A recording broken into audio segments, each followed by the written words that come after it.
ustedes que estuvo en colegios religiosos les dio como la curiosidad de jugar la Ouija, Charlie Charlie o algo por el estilo dentro del colegio? Bueno, pues a algunos alumnos de cierto colegio en Guanajuato, aquí en mi país, México, hicieron exactamente esto, y es que me estoy debatiendo entre si decirles el nombre preciso del colegio porque pues el colegio sigue activo, o sea, tiene alumnos y todo, así que lo voy a pensar. Y pasó algo muy curioso. Todo esto sucedió entre finales de la década de los 80s, principios de los 90s, y a pesar de que todo Guanajuato sabía y hablaba sobre esto, los medios de comunicación prefirieron pues no decir nada, hacer como que no había pasado. Muy pocos medios de comunicación hablaron de esto. Todo esto ocurrió cuando recientemente este colegio había cambiado de instalaciones, o sea, se había mudado a otro lugar mucho más céntrico. Si ustedes son de Guanajuato, probablemente ya sepan cuál colegio es. El caso es que familiares, las personas, o sea, los alumnos que vivieron esto y amigos, decidieron ya no hablar más de este tema jamás. Los únicos testimonios que tenemos son de las personas que ayudaron, porque esto se hizo muy grande. Resulta que 5 alumnos, 3 mujeres y 2 hombres decidieron jugar a la Ouija dentro de las instalaciones de este colegio. La Ouija se había como popularizado muchísimo más en estos años porque recientemente había salido la película pues del Exorcista. Mucho se hablaba sobre la Ouija. Imagínense en un colegio religioso todo lo que nos decían. Si de por sí, yo cuando iba en la primaria eran los años 90 y principios de los 2000 y todo era del diablo, los Furbies, los tazos, los tamagotchis, todo era del diablo. Ahora imagínense el tablero de la Ouija. Pero estos alumnos decidieron que iban a hacer su propia investigación. Querían ver si todo lo que les habían dicho que ocurría, pues sí iba a ocurrir. La cosa es que esta sesión de Ouija, como era de esperarse, pues no salió nada bien. Y aquí no se sabe si fue como histeria colectiva lo que ocurrió aquí o andaba algo por ahí. Ya sea alguna entidad del bajo astral que ellos dejaron salir, alguna entidad demoníaca, pero algo raro pasó. La cosa es que en cierto punto de esta sesión que estaban teniendo los alumnos, se hizo presente una sombra, pero esta sombra estaba como más bien pegada a las paredes, y cada que la sombra aparecía dejaba una mancha, como una marca en las paredes, así como de un cuerpo todo deforme. Y a pesar de que la sombra desaparecía, aquella marca quedó.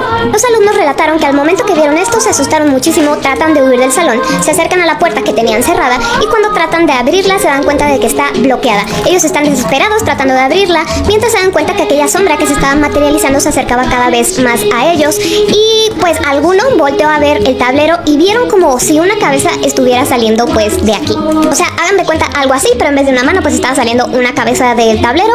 Finalmente logran abrir la puerta, salen corriendo, pero se dan cuenta que nada más salieron 4 de los 5 que estaban jugando. Regresan y ven que una de sus compañeras está tirada en el piso, convulsionando con los ojos en blanco y espuma en la boca.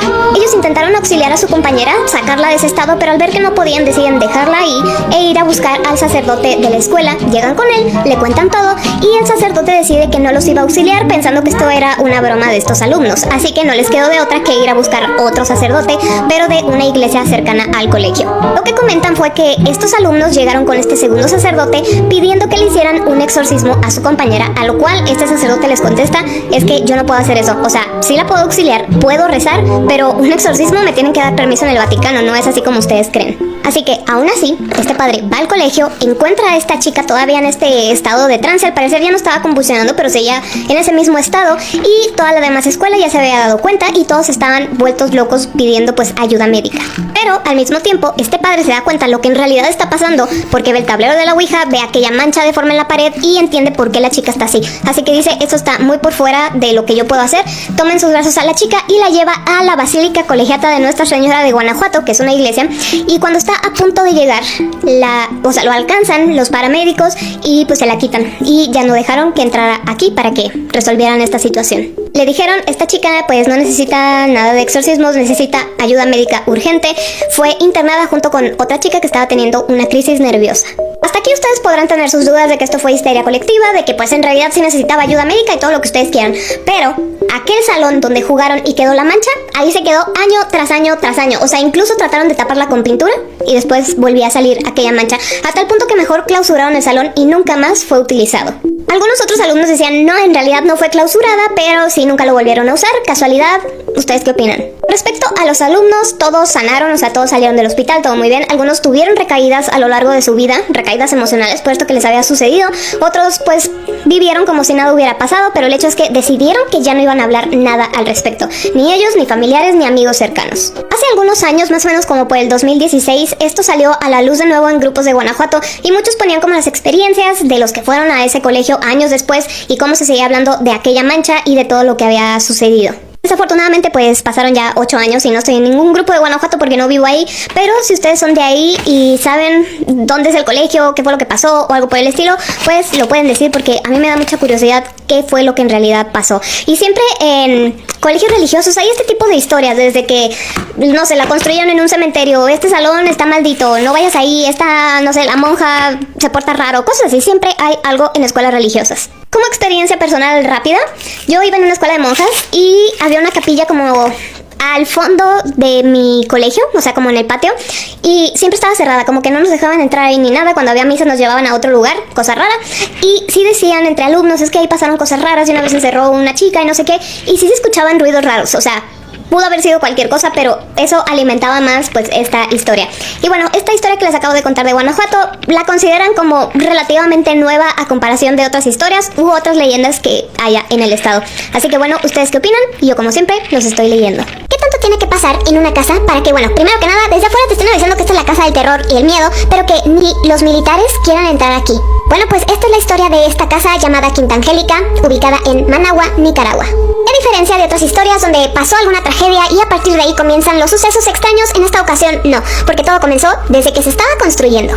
Todo comenzó en 1940, una pareja migró de Italia hacia Managua, compró este terreno y decidió comenzar a construir una casa que no era cualquier casa. Desde aquí se pueden dar cuenta que estaba bastante grande y que era como muy lujosa.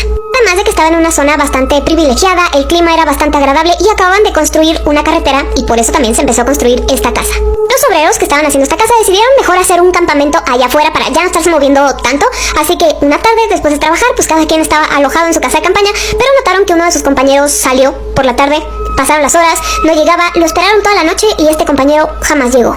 Y a pesar de que sí lo estaban esperando, pues se quedaron dormidos por el cansancio que tenían y cuando se despertaron y vieron que él no había llegado, que solamente era un muchacho de 28 años, ellos dijeron, no, es que algo le pasó, está desaparecido y se pusieron a buscarlo. Sí lo encontraron a unos 600 metros de donde estaba el campamento, misteriosamente sin vida, con los ojos desorbitados y una expresión de terror total en su rostro. Como pueden imaginar, de inmediato se corrió el rumor y se empezó a decir de que el dinero para hacer esta casa había sido conseguido mediante un pacto con el diablo. Y que de alguna manera el diablo se estaba cobrando el favor, pero con los trabajadores. Aún así, pues la mansión se acabó de construir y pues hubo muchas personalidades importantes en ella. Un embajador francés comenzó a vivir aquí en los años 1950 y desde que él comenzó a vivir aquí, estos rumores de que esta casa estaba embrujada fueron mucho más fuertes. Ya que de la propia boca de este embajador, escucharon los demás decir que sí estaba experimentando cosas paranormales y que cuando él estaba acostado solo en su habitación recibía cachetadas. Además de que todo el tiempo escuchaba ruidos extraños y gracias a esto, esta casa quedó abandonada. Fue hasta 1965 que otro funcionario compra la propiedad y él la iba a usar solo como para fines de semana y le puso él Quinta Angélica, ya que su mamá se llamaba Angélica y pues la quería llamar pues en honor a ella. Este fue el nombre más popular que tuvo, Quinta Angélica. Si ustedes quieren buscar algo respecto a esta casa, así lo deben de buscar. Después viene un terremoto muy fuerte que hubo en Managua y 2 años después se volvió a usar la casa así simplemente como de fin de semana. Nada más iban a pasar ahí unos cuantos días, no crean que vivían ahí todo el tiempo. Como que estos rumores de que estaba embrujada, de que la gente no podía estar ahí y demás, habían cesado un poco, pero ocurrió otra cosa que hizo que esto fuera demasiado intenso de nuevo. Y es que un grupo de militares estaban enfrente de la casa, ahí acampando, y escucharon unos ruidos terribles que venían de aquí. Ellos describían, además de los ruidos extraños, que había un viento inusual, que primero se escuchaba como si estuviera alguien aullando, pero cambiaba de tonada. A partir de aquí todo se hizo más fuerte y menos personas quisieron tener que ver con esta casa. Con el paso del tiempo fue quedando en ruinas. Vean el estado, pues, de cómo estaba. De esto a la foto anterior. Hasta parece que no es la misma casa, pero sí es. Obviamente por falta de mantenimiento, por falta de que la gente viva ahí, pues todas las paredes se deterioran. Y además los vecinos decían que personas se metían a hacer rituales fantasmagóricos, como satánicos, y que ellos también hacían como que las paredes se fueran cayendo. Es por eso que tristemente terminó así. Además de que muchas personas han querido ir a investigar la casa, ya saben, meterse con equipo para grabar psicofonías, videos, fotos, lo que sea de lo que pasa aquí, pero en cuanto estas personas entran a la casa, todo se descompone, nada funciona bien, las baterías como que se absorben de la nada y simplemente no pueden hacer nada. Y recuerden que este tipo de cosas pasan, ya lo hemos visto en otros casos, pasan mucho cuando hay algo, como una energía muy intensa. Incluso se dice, y se los digo como dato extra, que si en tu casa de repente las cosas dejan de funcionar o funcionan a lo loco, de que tú no le has picado a nada y de repente se prende la tele, la licuadora o tu reloj reloj se le acaba la pila muy rápido, demás, es porque estás teniendo algo de actividad paranormal ahí. Entonces imagínense que en el momento que ustedes ponen un pie en esta casa todo se descompone. ¿Qué tipo de energías hay ahí? Algunos incluso dicen que no solo sus aparatos electrónicos de video y demás se descomponían al entrar, sino que también sus automóviles. Imagínense que todo comenzó en 1930, pues todavía en el 2010 descubrieron el cuerpo de una mujer justo en este punto, y en ese mismo punto ha pasado un sinfín de accidentes y algunos trágicos. Esta casa también ha visto un montón de rituales satánicos y algunas cosas mucho más feas. Esto no era desconocido para nadie, y también varias iglesias trataron de hacer algunos rituales para liberar a lo que sea que estuviera aquí, pero nada funcionaba.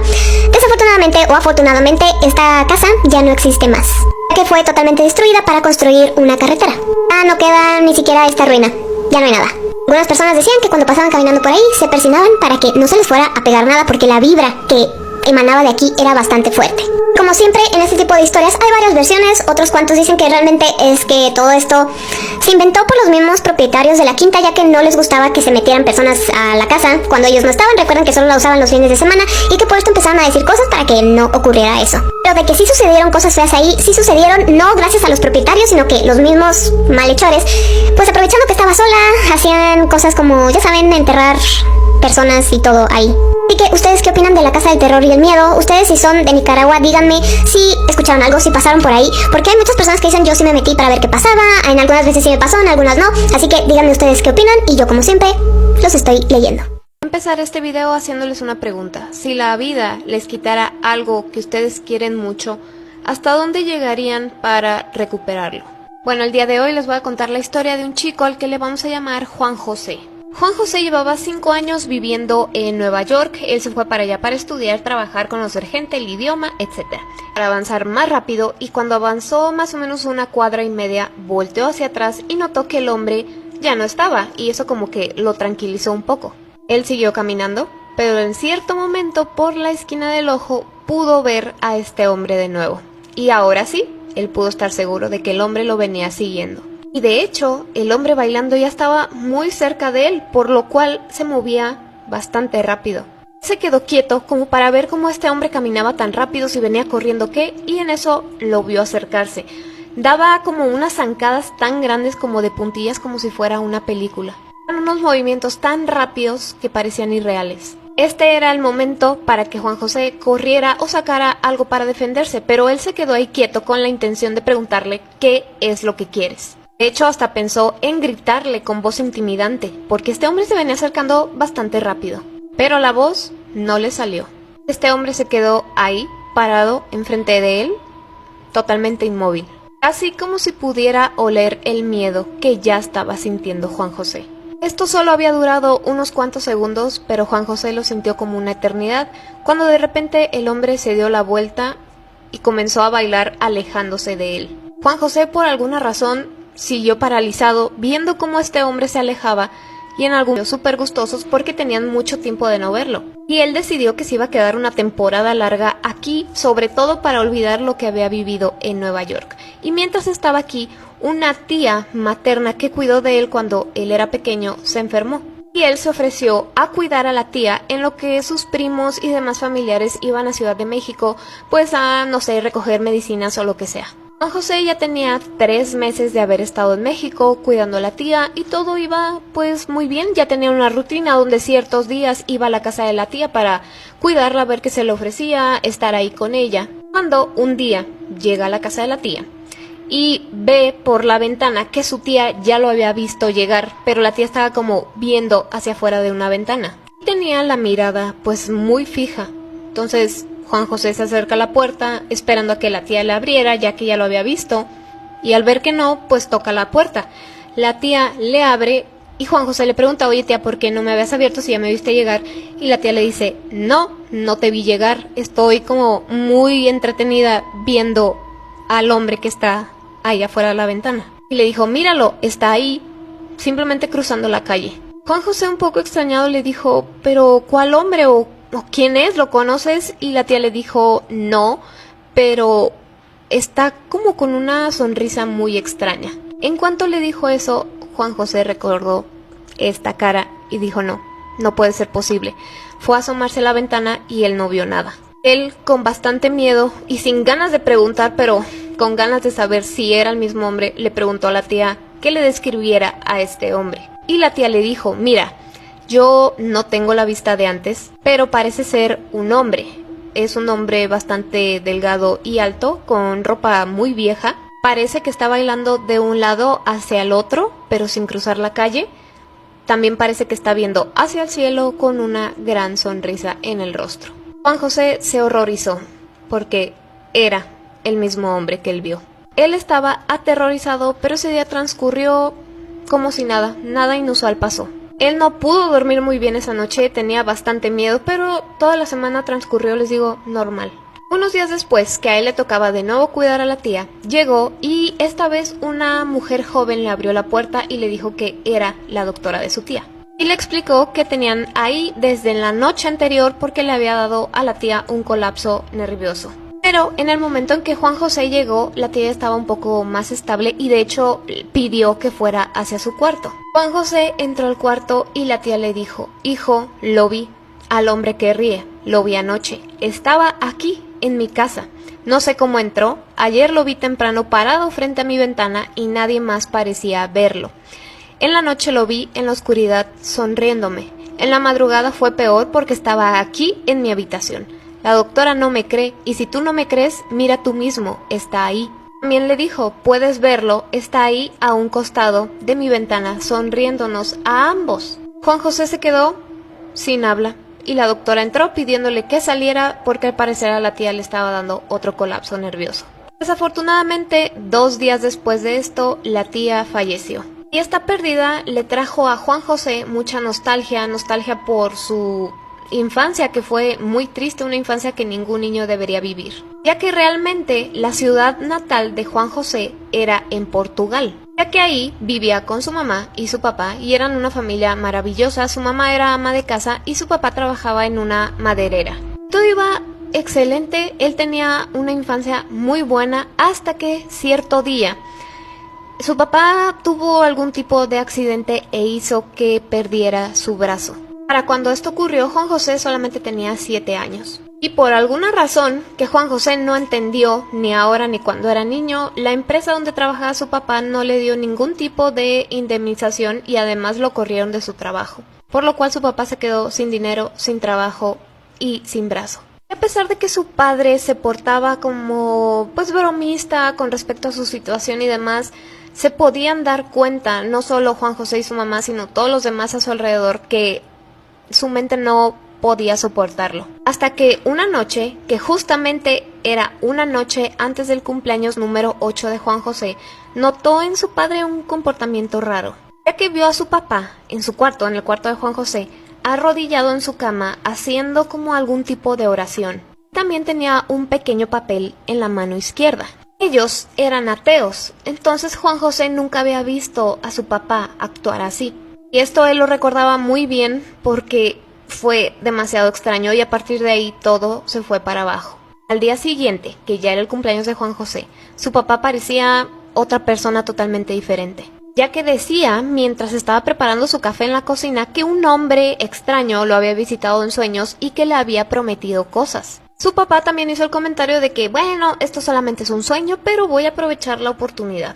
Y a pesar de que lo que estaba diciendo el papá de Juan José era bastante extraño, tanto a él como a su mamá les daba mucho gusto verlo sonreír y muy contento, entonces decidieron hacer la celebración del cumpleaños de Juan José con un pastel, o sea, una reunión familiar muy bonita. Pero al día siguiente todo eso quedó opacado al despertarse porque su papá estaba gritando. Juan José se levantó y fue corriendo hacia el cuarto de sus papás y ahí notó a su mamá sentada en su cama con una expresión como muy extrañada y su papá gritando, miren, me salió mi brazo de nuevo, no sé cómo, pero me creció de nuevo. Juan José y su mamá trataban de comprender qué era lo que estaba pasando porque ellos podían ver que eso no era cierto, su papá no tenía brazo. Pero su papá corría por toda la casa con su brazo imaginario, agarrando cosas imaginarias, diciéndoles, miren, si funciona puedo sujetar objetos y todo lo demás. De hecho, el papá estaba tan confiado de su brazo que salió a buscar trabajo y no entendía por qué no se lo daban. Él pasó de ser un hombre triste por la situación de su brazo a portarse agresivo con las personas a las que le decía, miren mi nuevo brazo, cómo me creció, me salió de la nada. y si la gente le decía de qué hablas, yo no te veo ningún brazo, se ponía muy mal. Pero la situación seguía poniéndose peor porque pasaba el tiempo y el papá decía que a su brazo imaginario le estaban saliendo escamas y como que perdía el control de él. Y así comenzaron las noches sin dormir porque el papá gritaba toda la noche. Los gritos que daba eran terribles y ellos comenzaron a mudarse muy seguido porque no había vecino pues que los aguantara con eso. La mamá de Juan José no quería dejarlo al cuidado de nadie más porque pues lo quería, era su esposo. Lo llevaron a los médicos y ellos le dijeron, pues tiene esquizofrenia. Y cuando les dieron este diagnóstico, aquí la mamá de Juan José decidió encerrarlo en un cuarto para que no fuera un peligro para su hijo. Pero estas crisis nocturnas con tanto grito seguían y la madre de Juan José seguía cuidándolo ella sola. Y sí, los tíos y las tías de Juan José en México los apoyaban económicamente, algunos vecinos les llevaban comida, pero fuera de ahí, pues no podían ayudarlos en nada más. Pero nada prepararía a Juan José para lo que vino después, porque escuchó unos sonidos, unos gritos, y cuando entró al cuarto de sus papás, vio a su papá con el brazo que le quedaba, sosteniendo algo con lo que le había quitado la vida a su mamá. Y lo que estaba gritando su papá era, ¿dónde está mi brazo? Era lo único que gritaba. Parecía que no le importaba nada más que su hijo estuviera viendo aquella escena ni nada. Él simplemente preguntaba, ¿dónde está mi brazo? Los gritos eran terribles, los vecinos llamaron a la policía y al papá se lo llevaron encarcelado. Y aquí fue donde Juan José se mudó a México para que pues sus tías y tíos lo siguieran criando. Hasta que tuvo 18 años, se fue a Nueva York, como les dije, a estudiar, trabajar, etc. Y de hecho, la vida para Juan José iba bastante bien hasta el suceso con este hombre. Que hasta el momento en que la tía comenzó a describirlo, Juan José pensaba que nada más él lo podía ver. En todo esto que les estoy diciendo, estaba pensando Juan José en medio de su nostalgia por la pérdida de su tía y decidió visitar su casa antigua en Portugal, que seguía sola porque nadie la quiso ni comprar ni rentar debido a lo que pasó ahí, ya que todos en su ciudad se habían enterado. Y así lo hizo, llegó a la ciudad donde vivía en Portugal, fue a su casa, como les dije, totalmente abandonada, pero estaban todavía todos los muebles y todo ahí. Entonces entró por la parte del jardín y fue visitando como que cuarto por cuarto, dejando al último el cuarto de sus papás donde había ocurrido todo. Al entrar al cuarto de sus papás, él se preguntó con mucha impotencia cómo es que mi padre le pudo haber hecho eso a mi madre y a mí, porque pues la vida le cambió totalmente. Juan José se llenó de furia y comenzó como a aventar y a golpear todo lo que tenía ahí a su alrededor. Y en medio de esos golpes le dio a algo que estaba en el buró de la recámara, tirándolo, y se dio cuenta de que algo había ahí. Había 3 velas rojas, 2 velas negras, 5 velas naranjas, un frasco con una sustancia que no sabía qué era, un pergamino escrito por su padre y una foto bastante vieja. Juan José leyó el pergamino escrito y se horrorizó, comprendiendo todo lo que había pasado. Y lo que había pasado es que en medio de la desesperación de su papá por recuperar su brazo, por ya no estar en esa situación, había hecho un acuerdo con un demonio, y uno bastante poderoso. Él se puso a investigar un poco más sobre este demonio y cómo eran los pactos con él, y se dio cuenta que cuando haces un pacto se te presenta en sueños. Lo primero que dijo su papá que le había pasado, que quien se le presentaba en sueños era un hombre, y ese hombre que se presenta es el que el papá tenía en esta foto vieja, y le dice que tiene que sacrificar a quien más quiera, a cambio de lo que tú quieras, en este caso del papá de Juan José, pues de su brazo. La cuestión era que pues el papá de Juan José no sabía si quería más a su esposa o a su hijo. Y recuerden que le quitó la vida a su mamá y no le dieron su brazo. Entonces quedó eso incompleto, ya que a quien más quería su papá era a él, a Juan José. Y ese emisario que llegó a los sueños de su papá es quien ahora lo estaba persiguiendo a él.